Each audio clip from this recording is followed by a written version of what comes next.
Muy buenas tardes, amigos televidentes. Les saluda Leslie Yata Ramírez en la dirección y conducción de Entérate con Leslie.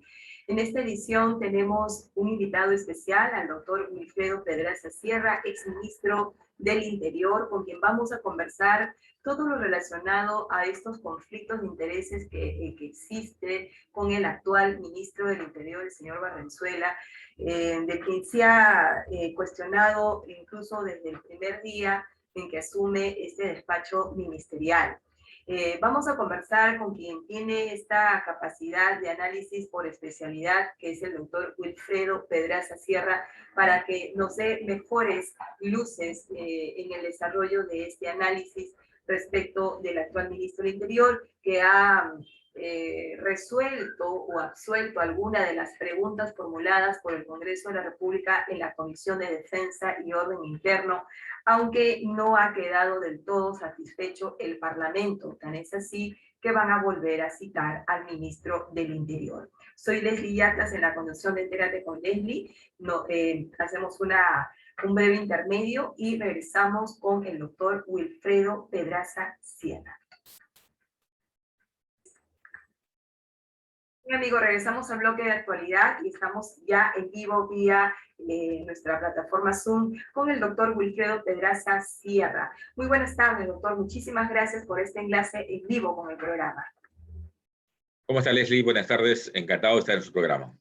Doctor, usted es un experto en temas de análisis político, pero sobre todo ha sido exministro del Interior y le corresponde preguntarle sobre el actual ministro, el señor Barrenzuela, que es abogado, ¿no? Y que desde el primer día que asume el despacho ministerial ya es cuestionado por una serie de conflictos de intereses. Es abogado del actual señor Vladimir Cerrón, fundador del partido político Perú Libre, de una persona que ha estado en el ejercicio de su profesión muy ligado a defender a personas que están pues dentro de organizaciones criminales, y como una persona que tiene en el ejercicio profesional este tipo de actividades ahora es ministro del Interior, donde tiene que perseguir a las cabecillas o a las integrantes de organizaciones criminales. ¿Hay o no hay un conflicto de intereses ahí? A ver, yo diría que sí hay un conflicto ético. No hay un tema de prohibición legal, sin duda. Sin embargo, creo que sí, en la medida que el ministro Barrenzuela no se desvincule completamente y su propio estudio no se desvincule de esos casos, me parece que sí hay un conflicto de intereses. Ciertamente, parte de esas investigaciones que usted ha mencionado ya son hoy materia de tratamiento fiscal, en el que la intervención policial es menor, pero tiene otras preliminares en la que sí participa la policía de manera muy activa, la captura, por ejemplo, de los otros integrantes de esa agrupación, que hace poco se ha ordenado para una captura internacional, sí es un tema de carácter policial. Entonces, de hecho, genera una incompatibilidad, reitero, no legal, sí diría ética, en la medida que el estudio donde él pertenecía no se desvincule completamente de este caso, pero hay sobre todo un cuestionamiento, diría, de orden político. El escenario ideal, diría, es que, o tendría que haber sido que un ministro del Interior no tenga esos pasivos como él lo tiene, no tenga ese conflicto, aunque fuera un conflicto político, porque eso le resta autoridad, como me parece que está ocurriendo en este momento. En realidad yo concuerdo con su análisis y yo soy de las personas que desde el primer momento que el señor asumió el cargo ministerial me parecía que sí estaba dentro de un conflicto de intereses político, ético y funcional, ¿no? En esos tres términos, porque en realidad no genera, doctor Wilfredo Pedraza, la confianza, no hacia la ciudadanía, ni hacia el Parlamento, ni hacia distintos sectores de la sociedad. Es decir, cómo el gobierno del señor Castillo, que ya ha tenido bastante con el señor Héctor Berja, que se acuerda que lo entrevistamos a usted también para dar su primer análisis del gabinete que empezaba este gobierno. Luego hemos tenido el caso del señor Iber Maraví, una inminente censura por parte del Parlamento justamente porque no cumplían este carácter ético, ¿no? Idoneidad en el ejercicio del cargo, ¿cómo es que el señor Castillo nuevamente reitera, ¿no?, el mismo error de filtros, de verificación, de colocar a una persona idónea en el cargo, a pesar de que Contraloría, Defensoría del Pueblo, el propio Parlamento, la opinión pública, medios de comunicación, le dicen a gritos a este gobierno que tiene que escoger personas que vayan acorde con el ejercicio del cargo? En la asunción de una cartera ministerial, y usted lo sabe muy bien, hay información de inteligencia reservada. Entonces, ¿cómo puede manejar una información de inteligencia para poder contrarrestar cualquier amenaza a nuestro orden público interno si tenemos a una persona que en el ejercicio de su profesión no ha estado muy involucrado, patrocinando casos que tienen que ver con organizaciones criminales? Doctor Pedraza. Creo que el entorno, pensando de buena fe, el entorno del presidente falla en proceder a la búsqueda de esa información. Normalmente, cuando uno es propuesto a ministro, obviamente hay una búsqueda de información personal para evitar cuestionamientos como el que hoy conocemos. O no se hizo y por tanto primó el valor político en el entorno del presidente, o si se hizo, se estimó que pues, lo que tenía era suficiente y no había nada que cuestionar. De hecho, la sola circunstancia de que sea un oficial en retiro que reingresó por mandato judicial luego de una separación por una falta grave aparentemente, la sola circunstancia además de tener un número alto de sanciones no lo califica idóneamente, no lo hace idóneo, diría, para el cargo. No es que tenga impedimento legal, pero la idoneidad en la política es un elemento fundamental porque legitima a quien ejerce una autoridad. Y creo que ese factor no lo tiene. En segundo lugar, cuando el ministro decide contratar como su abogado al mismo abogado de otras personas vinculadas a la organización que usted ha mencionado, o a un congresista cuestionado por su vínculo con la actividad cocalera, pues expresa un deficiente manejo político, porque si algo él debía de hacer era distanciarse de esas personas a partir de sus propias declaraciones, digamos. No se le conoce como una persona decidida a impulsar erradicación de la coca y consecuentemente, al tener en común un defensor designado hace muy poquito, me parece que el desatino político es enorme. En consecuencia, diría, no tiene idoneidad para el cargo, no por un tema legal, sino por el perfil que tiene y, por supuesto, la designación de un abogado común, con el señor Bermejo, por ejemplo, no le hace ningún favor, sino abona en la tesis de que él tiene muy poca idoneidad para el cargo. Doctor Pedraza, por ejemplo, en ese sentido, el Parlamento alistó justamente una interpelación al exministro de Trabajo, Iber Maraví, y una inminente censura que obligó prácticamente al señor Castillo a recomponer el gabinete, entre comillas, ¿no? Porque este gabinete que se presenta tiene mejores condiciones que el anterior. Entonces, creo que, no sé si usted concuerda, y le pregunto al analista que es usted, ¿cree usted que el gobierno de Castillo está buscando a como dé lugar que el Parlamento agote su primera bala o cartucho de oro, que es la denegación de confianza al gabinete? Se presenta el lunes. A ver, esta es una buena entrada. Sin embargo, tengo la impresión, Leslie, que lo que estamos viendo todavía es una muestra de la poca expertise que el presidente tiene para armar un gabinete. Tengo la impresión que es un tema de filtros. No estoy seguro que el presidente intente quemar su primera bala, porque de alguna forma ha refrescado este gabinete, que la tiene difícil. Pero definitivamente la premier actual tiene un mejor perfil que el premier anterior, sin la menor duda. La incorporación de otras personas, además, ha sido, diría, bien recibida. Pero tengo la impresión que el propio ministro es quien tendría que evaluar cuánto daño hace al gabinete. Por la gobernabilidad, uno ministro tiene que evaluar si continúa o no, si su presencia es nociva o no, y tomar una decisión al margen de la voluntad del presidente. Porque obviamente, normalmente el presidente puede pedir, bueno, continuemos, demos la lucha política, etcétera. Pero creo que corresponde también una evaluación personalísima.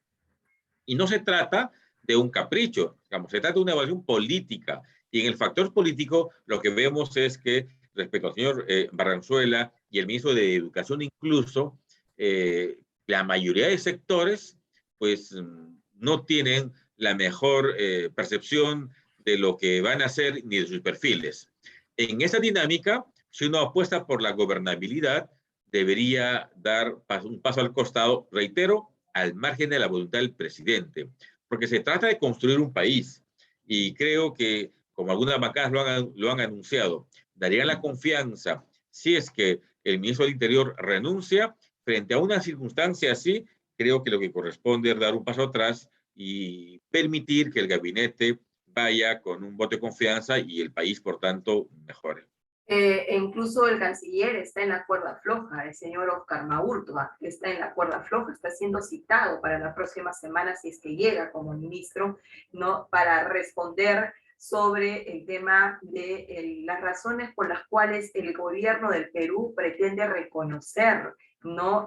O reactivar relaciones bilaterales con Venezuela, ¿no? Siendo un gobierno dictatorial y que cómo queda realmente la situación del Grupo de Lima, ¿no? Entonces, sobre esos asuntos va y la designación cuestionada del señor Richard Rojas García como embajador de Perú en Venezuela, que ya tiene impedimento de salida por 6 meses, ¿no? Entonces, de 12 lo redujeron a 6, pero ya es un impedimento de salida, también es otra persona que no se ha sabido designar, no funcionan los filtros y bueno, ese es un punto aparte, pero volviendo al análisis que corresponde al ministro del Interior y a otros ministros, entonces creo entender que de pronto entre hoy o mañana, viernes o de repente hasta antes del lunes 25, podría la Premier de alguna forma sugerirle al presidente de la República por lo menos el cambio de 2 o 3 ministros para que pueda irse con una seguridad, tranquilidad de exponer un plan de gobierno y evitar que el Congreso active, ¿no?, la moción de censura a todo el gabinete, o por lo menos la delegación de cuestión. Creo que por lo menos la renuncia de los más cuestionados podría ser lo razonable. Y ministro del Interior. Esa es la impresión que tengo, porque siempre en la política, Leslie, el Ejecutivo y el Congreso van a estar enfrentados. Eso es una regla de oro. Y obviamente ambos tiran y aflojan, y hay una sinergia también en ese tira y afloje. Creo entonces en esa dinámica que probablemente ningún nombramiento pueda satisfacer plenamente a todos los sectores. Sin embargo, en el caso del Interior, hay, yo diría, una percepción más bien mayoritaria de que la labor que va a hacer no va a ser eficiente por los cuestionamientos que tiene. Claro, exactamente. Y en ese contexto creo que lo que corresponde es dar un paso atrás. Respecto a los demás ministros, tendrían mucho más reservas. Claro, el tema de Venezuela es un tema súper complejo, político finalmente, pero de nuevo, nunca habrá un gabinete que satisfaga plenamente a un Congreso, sobre todo cuando es un Congreso opositor. Pero en la política hay que conceder un poco. Y creo que por la gobernabilidad, por un poco más de estabilidad del país, debería irse por lo menos a quien más se cuestiona antes del voto de confianza del día lunes. El Parlamento le ha demostrado al gobierno lo que no pudo demostrar tal vez los otros parlamentos, es que tiene estrategia para poder obligar al presidente de la República a recomponer su gabinete. No fue necesario que censurara o denegara la cuestión de confianza, pero le dieron la cuestión de confianza al primer gabinete del señor Castillo, pero fueron individualmente, ¿no? Interpelando y encontrando las razones o las razones todas juntas para poder demostrar que el presidente de la República pues no agota los filtros de idoneidad, de proporcionalidad y de ética para escoger a una persona en el ejercicio de función, ¿no? En realidad, el Parlamento ahorita está, en mi entender, muy bien posicionado en ese sentido, y yo creo que del lado del Ejecutivo tiene que conocer un poquito más sus estrategias y ver, como usted bien lo ha dicho, ceder un poco, lo cual no significa que me voy a subordinar a un poder del Estado, sino que en política también hay concesiones que hacer. Y en el marco de esas concesiones, el Ejecutivo tiene que dar un paso hacia atrás para dar dos hacia adelante, ¿no? Y poder equipararse en esa estrategia con el Parlamento. Finalmente, me queda claro. Sí, Adelante. Pedraza, finalmente, para no agotar mucho su tiempo, ¿qué opinión le merece la ley que ha sido aprobada por insistencia en el Parlamento sobre el desarrollo de la cuestión de confianza? A ver, primero un comentario breve sobre el tema anterior. Me queda claro que el Congreso está más organizado, tiene una mejor correlación de las fuerzas, por lo menos de un gran sector. El Ejecutivo es el sector frágil, yo diría. Frágil por la inexperiencia del presidente, que está aprendiendo, espero lo haga, Ojalá por la inexperiencia, ¿no? Claro, por la inexperiencia de su entorno, además. Convoca personas que no tienen experiencia en la gestión pública, y creo que eso no le permite avanzar más rápido ni hacer selecciones mucho más idóneas. Es un asunto que en el camino espero mejore. En segundo lugar, la ley, claro, es un tema complejo. Yo tengo la impresión que está pendiente una gran reforma a la Constitución que, por ejemplo, evite al Ejecutivo el paso del voto de confianza. A mí me parece que eso es una forma complicada de gobernar o que no ayuda a la gobernabilidad. Que precise las razones por las cuales un presidente puede ser vacado. Ciertamente en la línea de reafirmar que se trata de un problema de carácter de estado mental permanente y no cualquier subjetividad. Y en tercer lugar, en la línea de la reforma de la ley que se ha aprobado por insistencia. Creo que cuando los parámetros son fáciles para vacar un presidente, para pérdida de confianza o para cerrar un Congreso, pues se genera enorme inestabilidad. En un país tan fraccionado como el nuestro, creo que las reglas deberían estar mucho más claras para que ni el Congreso ni el Ejecutivo puedan ser afectados por la coyuntura, ni por la dispersión de votos. En esa dinámica, hubiese preferido la ley en el contexto de una reforma a la Constitución que garantice más estabilidad tanto al Congreso como al Ejecutivo. Pero el Congreso tiene facultades para poder emitir una ley de desarrollo constitucional y lo ha hecho en el marco de sus funciones. Sin duda, sin duda. ¿Esta ley es inconstitucional? Sin embargo, creo que por lo menos discutible es si ese desarrollo constitucional debe abarcar o no cierta limitación al Ejecutivo.